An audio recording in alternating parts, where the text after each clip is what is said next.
tó bá dúró kò ṣọ́ra kò níyànjú èkó gbàgbẹ̀rẹ̀ rárá o. Lagos, Nigeria's bedrock of innovation and opportunity.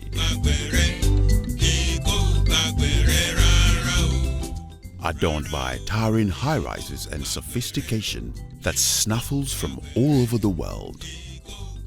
Lagos is a melting pot of experiences, cultures and people. A beacon of modernization and excellence, inhabited by a daunting 14 million plus people. Lagos boasts of unparalleled commercial and economic activities second to none in the country.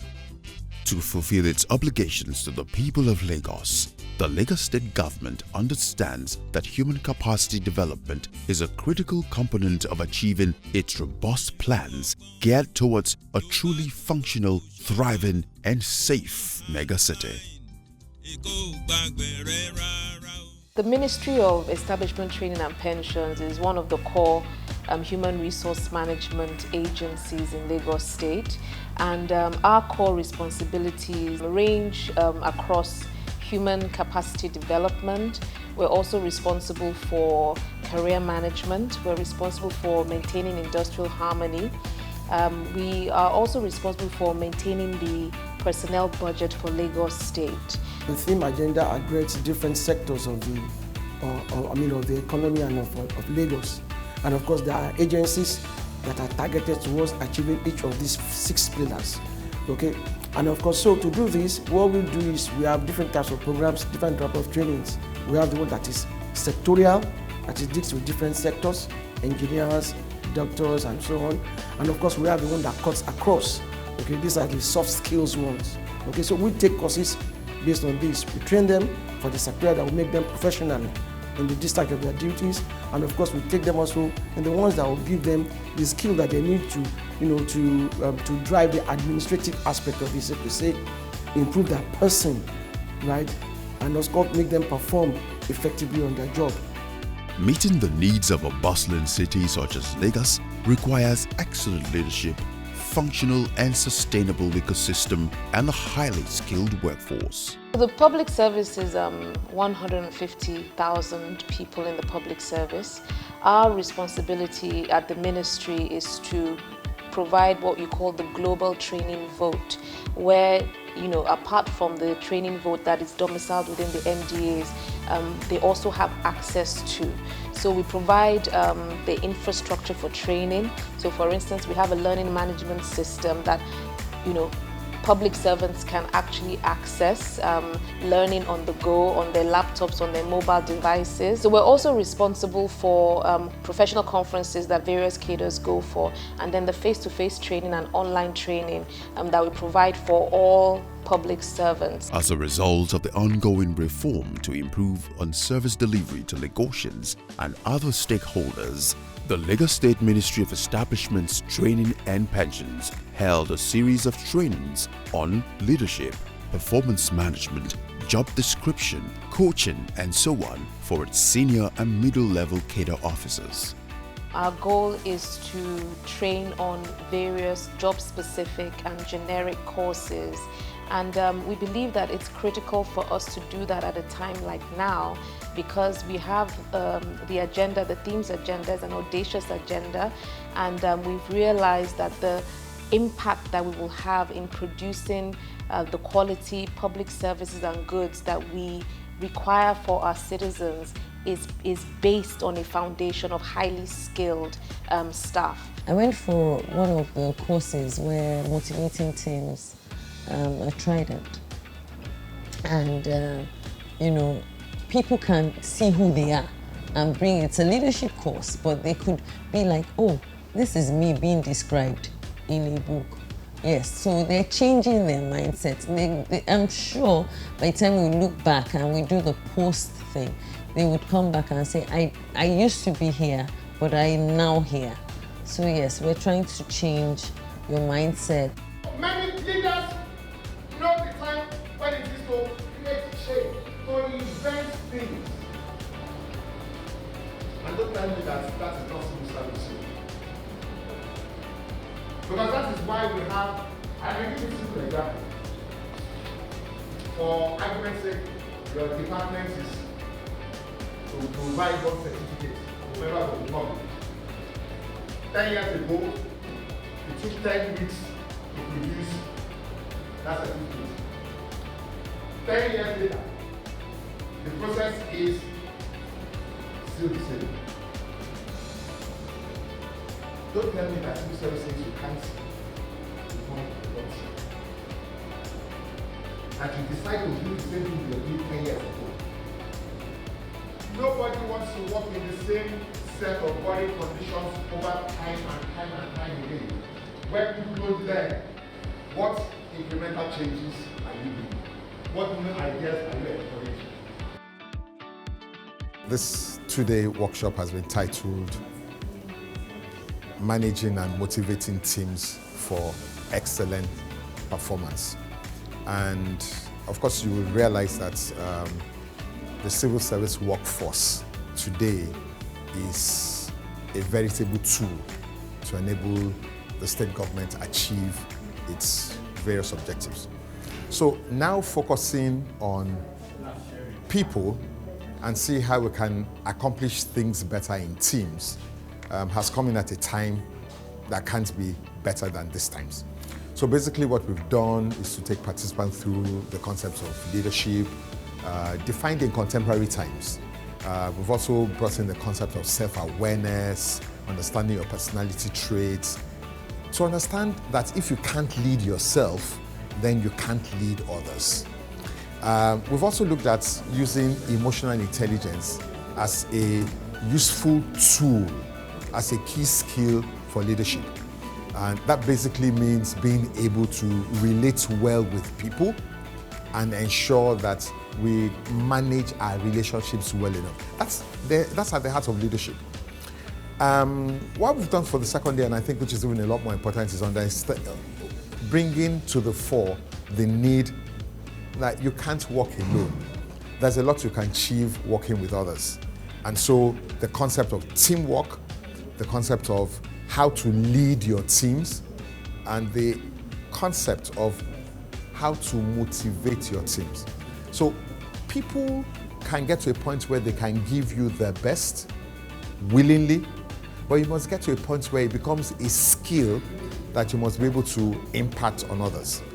The training has been really inspiring, and it really is a very good one. And I know it's going to help me to deliver better.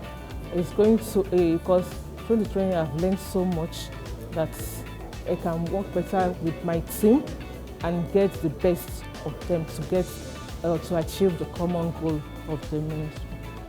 The experience I have had in the course of this training is such that I have met and mixed with officers I had never seen, I had never met or come across in the public service.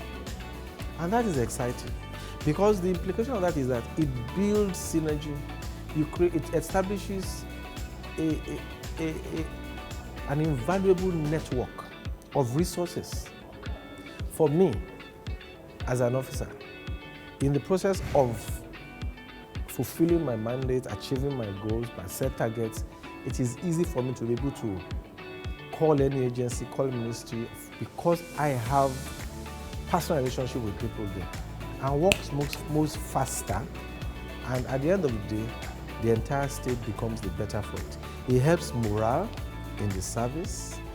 It also grants us the opportunity to break the monotony of work. We've been here 2 days, we've mixed, we've relaxed, we've had a laugh. It helps overall in the personal development of officers. It's really interesting. We're training over 2,500 people at the moment, and we're training based on the kind of requirements and the skills that they did say they want. So we have something we call performance management. So we're saying that there's more to performance management than what it is that you're doing. So we took it right from the top for them to understand what the government is trying to do And whatever the government is trying to do also affects you and it has an impact on you. So we decided that, okay, let them even know the vision and the goal of the government. And then we begin to cascade it down. So you are not limited. The service allows you to think outside the box. Everything you need is there in service. So it's all in your hands. We're here to impact on officers on how to move the service forward through the deliveries. So that's why the topic, effective performance management in public service, is very, very apt for now, taking cognizance of the theme's agenda, which is as the 6th pillar from the 4 pillars of the Lagos State Development Plan. And for this to work, any agenda of government to work, you need your officers to make it work. If you don't build their capacity, the deliveries will not be as expected. That's why we're here, to impact, to let officers understand that the success of the government rests entirely on them. There is no excuse. If any aspect of governance is not working, the problem is with the officers that are there. If the officers are underperforming, there's no way you can see the benefit of all the efforts of government. And I say with all boldness, all the officer needs to perform the job is already entrenched.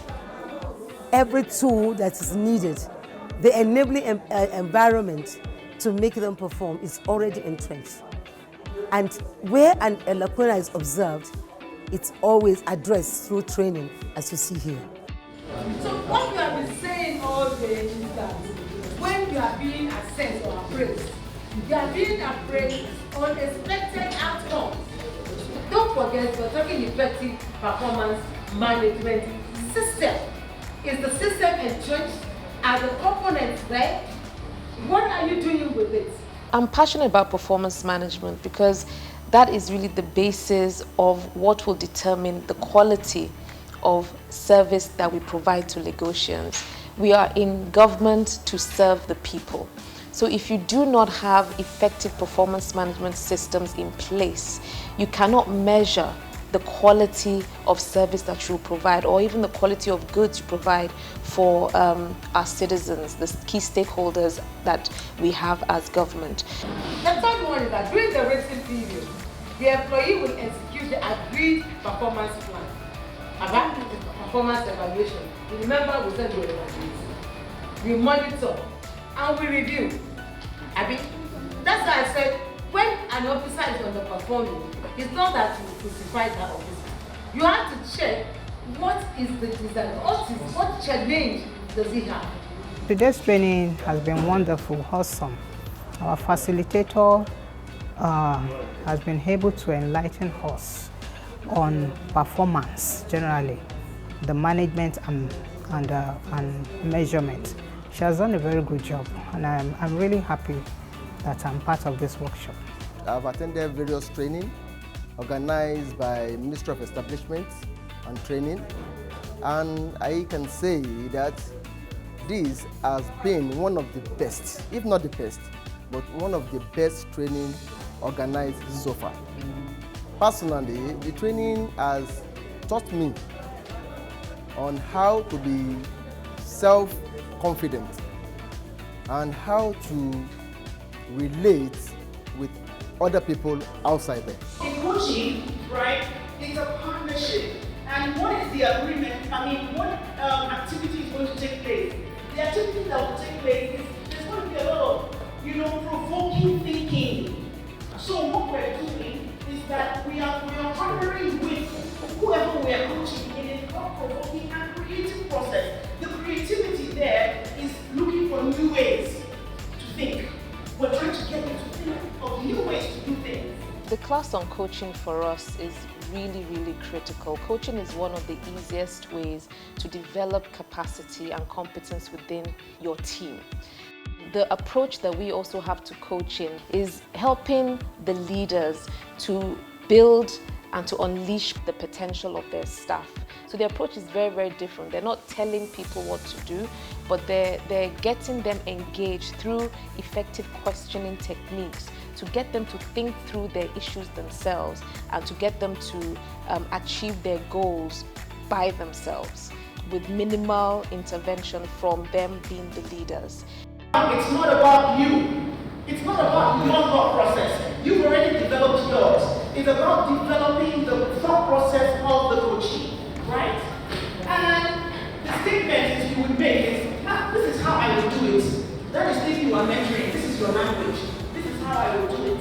And so what you're trying to do is just to guide and advise. I love the coaching for leaders.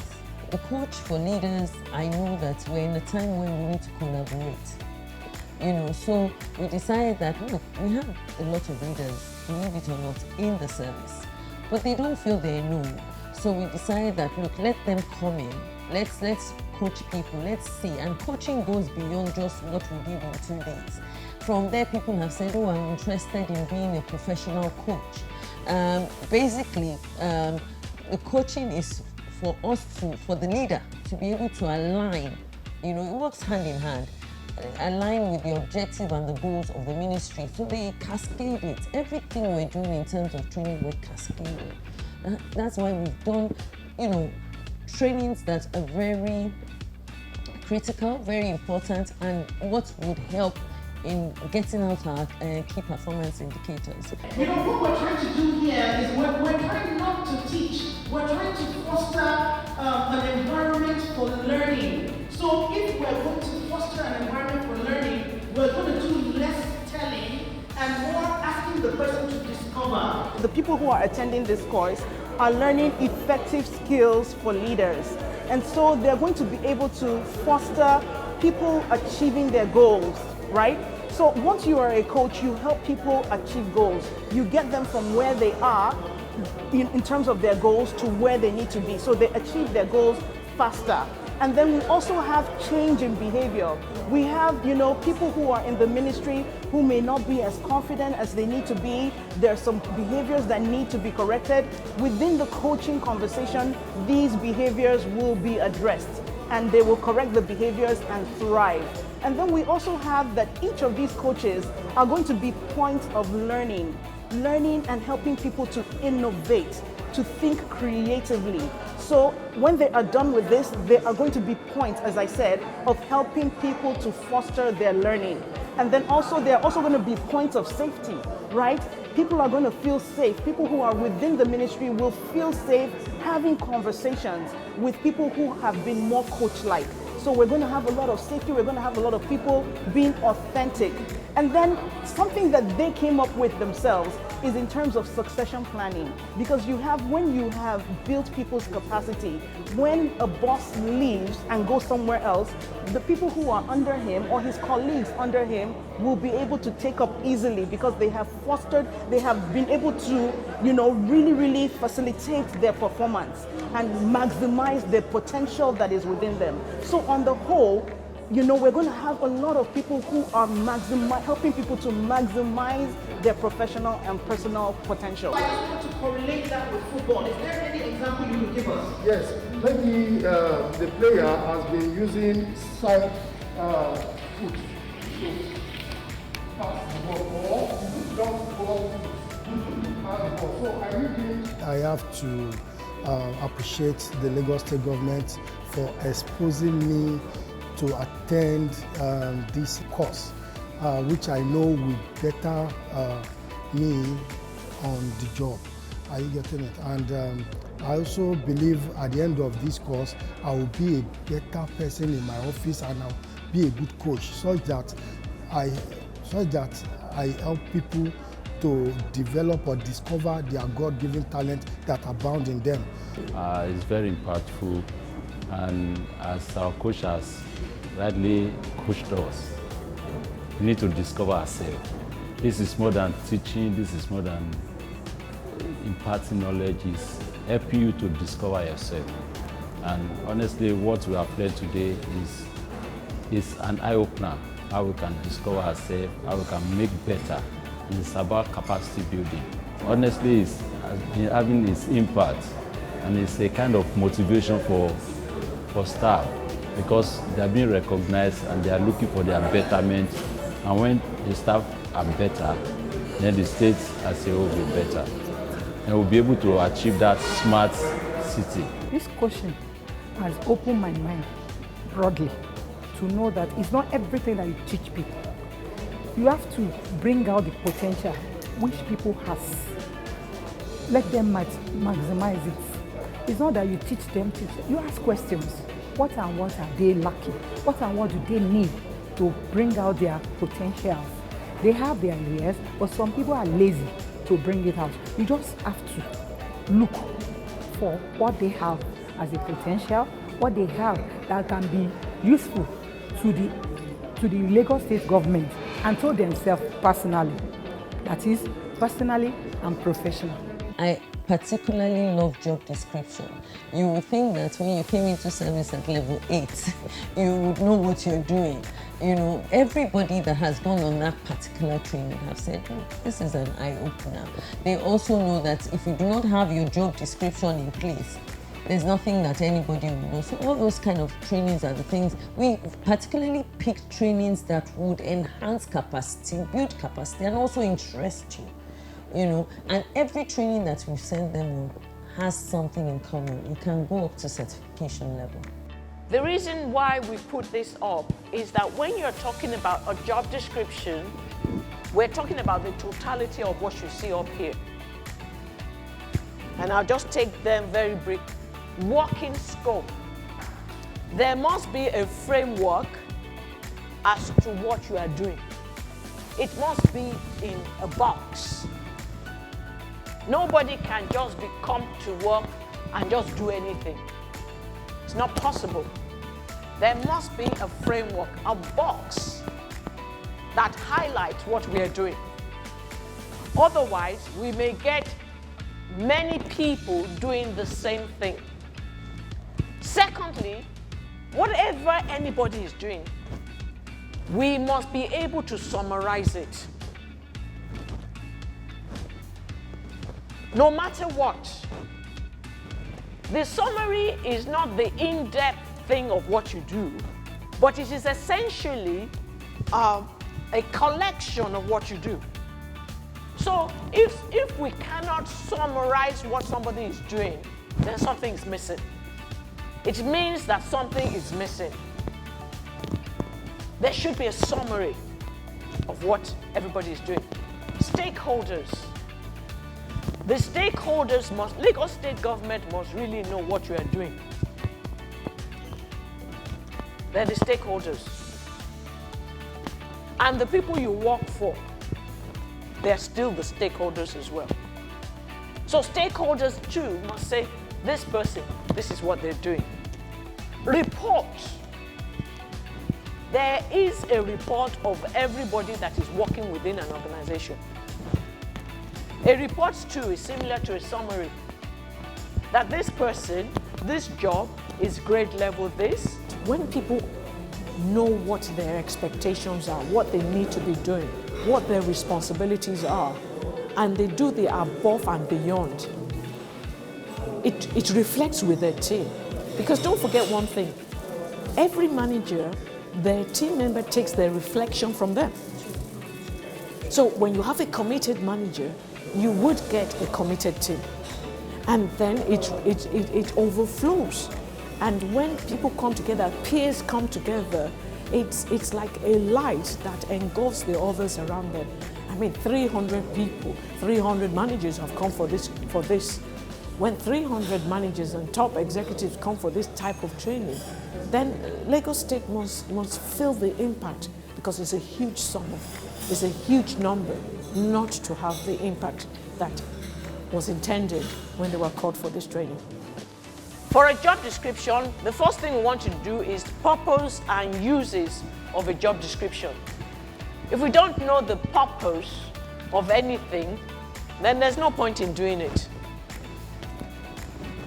We must define the purpose. Why are we doing this? To know the purpose of something is to ask the question, what? Yes, somebody has said it. Thank you, sir. Why? This workshop helps us to understand the job description, the way forward in an organization, your role and your responsibility, which will enhance the performance and the output of what the government is expected of, and also to impart the knowledge acquired here to my subordinates in my working place, especially as an environmental managers.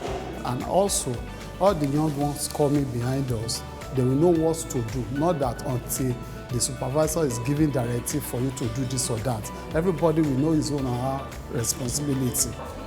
As for me, seconded to Ministry of Education, I oversee schools, the projects there. How do you make them effective? How do you make the objective of the government comes to reality? Yeah, I know this is my job. I must be at the school to practice my job, to do what I'm supposed to do. That's the purpose of this training. For all of these trainings, the ministry has set up mechanisms for measuring impact and assess how and if these trainings are delivering on the overall objective. We evaluate training at different levels. So we have different levels of evaluation. The first level for us is what we call the happy sheet. So that's the evaluation that the employees will give at the end of the training, and that covers training contents, even the venue, the facilitator, the way the course has been delivered, the pace and the speed and the relevance of the training program. But what we've just introduced recently is a post-training evaluation. So a lot of the programs actually have, they have WhatsApp groups for the class, and they can ask questions post-training, they can seek for clarification post-training, and then 6 weeks to 8 weeks later, we will now go back and touch base again by online webinar to see how that training, how they've been able to pass that training back to the workplace. So those are the things that we are trying to do and put in place now to ensure that our training doesn't happen just in the classroom, but it's actually being transferred, the learning is being transferred to the day-to-day work of each employee. The ministry understands that achieving the transformation it envisions will take much more than impacting knowledge. So, a lot of premium is paid to the experience of the training itself, the choice of the venues, and the impact all of this will have on the mindset of all participants. It's important that we have great content. It's important that we have great delivery. So we pay a lot of attention to the facilitators and the training companies that actually deliver training. Our focus is to ensure that we have world-class facilitators, we have best subject matter experts for whatever training that we're doing. So we pay close attention to the methodology, the approach of the program, and also the quality of the facilitators and faculty that will carry out the program. But that's really not it, you know. It's also important that we have the right ambience. So we also pay a lot of attention to ensuring we get the right training venues across Lagos to ensure that, you know, both of them are working hand in hand to give the full training experience for optimal learning. We believe that, you know, once you leave your place of work, we need to make it more professional. We're taking you out there to say that, look, things are not as is in here. So we put in a lot of details in the place where they're going to. It has to be conducive. You know, it has to be different from what they're used to. Let them know that there's life beyond here, you know. Alausa is beautiful, but it can be more beautiful, but we've taken them out there to say there's another world out there, you know, and this is what it is. So we take them to lovely places, lovely ambience. So they come back, they have the feeling of, oh, we're well worth it. The government has done something good. And I must say, you know, at this point that I really, really am grateful to Mr. Governor, because without him and then the commissioner of our agency, without them, we are not able to move or push training forward the way it should be. For this particular round, we also ensured that we brought in former civil servants who have passed through meritoriously through the system. So basically, we're trying to ensure that people who understand the language, the systems, the structure of the service are also put in a position to impart the knowledge and the experience that they have had over the years to the current employees.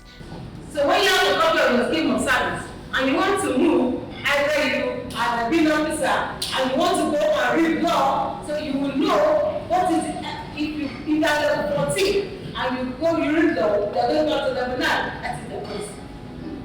You must have an understanding. You must understand the policy that is in place. I retired from the Lagos State Government as Director of Establishment, and we're here to impact on officers. I think that about the 6th batch or the 5th batch that we're impacting on, and it's not just an MDA. We have over 50 MDAs, we have over 100 parastatals. So they're picked from these various MDAs, and the essence of it is that for level 13 and above, they're deemed strategists, and they're expected to cascade it down. Because if you go to any of the states as a representative of Lagos, they look up to you, they ask you questions, and you deliver because our capacity is always being built up. We attend national functions and we deliver because we are trained over and over again. Relevant trainings that will build you up, training that will impact on you, your delivery, and even those working with you. But I'm sure by the time they get back to their various offices, all this thing that they've learned, they're going to take it back home. So we're trying to say that, look, if you have these skills, if you know what to do, come to us. Let us help you to help yourself. So yes, we're trying so much to say the skills gap that we have is also going to be covered by the people inside of service to be able to give back to the junior ones. Beyond physical trainings, the ministry has also set up an online learning and capacity development platform that ensures that all of the workforce of the state government are constantly enriched with required knowledge and life skills to improve not just their outcomes on the job, but also in their personal lives outside the workplace. LMS is the learning management system, which is an e-learning platform that was deployed to avail civil servants of the opportunity to learn on the go, basically, particularly in view of the COVID-19 pandemic that started last year. So the whole idea was like have everybody have your laptops, your phones, your whatever device you've got, have access to learning, continuous learning, basically. So once you're onboarded as a civil servant, and your email address basically is what link you up and your Oracle number. So once those are keyed into the system, it gives you access to the site, and I've keyed in my login details, my email, official email address, and my Oracle number, and we log in. And then the different learning parts. But what I basically need to do is I go to my courses. So the different courses are assigned to different grade levels. And I search for the training that was assigned for my grade level for this particular month, which is coaching and mentoring. Okay, so we're there. So it's coaching and mentoring. So I click on it to get started. So we're almost in there. It's coaching and mentoring for grade levels 15 to 17. So it's got about 13 sessions. So once you complete the program itself, once you complete it, you just print out your certificate. Once the system recognizes the fact that you've completed all the different modules and sessions, and then you just, that's it. You enter in your details. You enter and send and get your certificate automatically, almost immediately. These are just a few of so many courses we've got. We also upload the Exco Shares, which is the monthly webinar organized by members of Exco For the learning management system, we have over 47,000 staff that are keyed in to that system, that platform. As I said, that provides learning on the go. You don't need to be nominated for those programs. Everyone that has a profile can have access to these courses 24/7. As at when they require.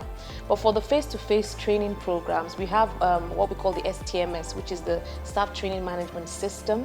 And what this does is that it actually runs a program that will select objectively employees from across MDAs that fit the criteria for each program that we have set for ourselves. So it's an objective process. It's not something that we got away from people lobbying for training and having undue influence to nominate their people for training. So this particular process is objective. It's a new era. Of course, there have been training over the years, but this would appear to me to be the first time we've had a visible structure, a clear, systematic, scientific approach to training and development. Don't forget the online training platform, the learning management system, the first of its type in Nigeria, and the impact that has made amongst officers in the service. That team is adding value, and I personally want to appreciate them and appeal to Mr. Governor to please not touch the training books.